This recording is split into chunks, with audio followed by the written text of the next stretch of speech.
Hi, Simon here. This is a video about the FPVLeague Indoor Urban Challenge that was run on Sunday.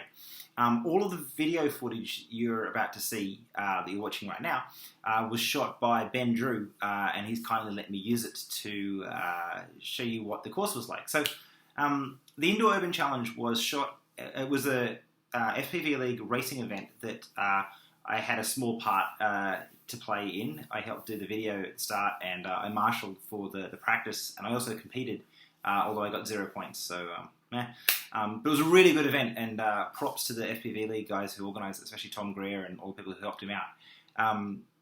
The event was amazing. It was held in an airsoft arena in London, in East London, a place called Whitechapel. And I went and checked it out when we first went there, and it was like pitch black. There was like almost no light. It was basically unflyable. And we sort of looked around it with our iPhones, and we weren't like super 100% sure that it was even going to be flyable. But Tom bought tons of lights, and they set up all the lights, and we sort of made a course.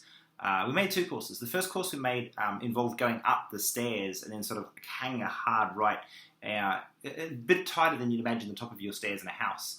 And only about 1 in 4 people managed to get around it, and even the really good guys only managed to get around it half the time. So after the first practice session, we cut that section out, and we just made it a shorter course through the more open space. And you'll see that now. This is onboard footage. So you can see the stairs up to the left here. That's where the first course was, but we cut that bit out, and then we just came through this bit here. So it was quite tight. It was still like heaps of procs. Like it was like you needed to be really like in control flying. You can't see very many people in this clip. It's because most of the spectators are actually either in that red building to the right, or in this red building straight ahead here, or actually outside watching on the big screen. Tom actually live streamed everything out, so you can see side by side, because it was always racing 2 people at once. 2 people at once was really good because it meant that you didn't have so much problem with frequency allocations. Like basically you were in that top half of the band or the bottom half of the band, and that was basically enough. And we got really good head-to-head racing. So the way the course was run, it was you got 1 point for every lap you completed, and you got 2 points for a win during the heats, and then it just went to a straight knockout round. Matthew Hellier won it. The top 2 guys were Team Radio C. And Anthony Mann, who's not Team Radio C, came third with a Vortex. A lot of people thought that the optimal size would sort of be a 180, and people were flying sort of like 140 through 180. And there was a few people with 250s, and a few people with like 285 gravity quads as well. So, yeah, super fun. A lot of people who think they can fly FPV, do it out at the park on a weekend. They never actually fly real procs. They never actually get to test themselves against sort of real indoor conditions. If the venue had been twice as quick, it would have, like twice as large, it probably would have been a bit quicker.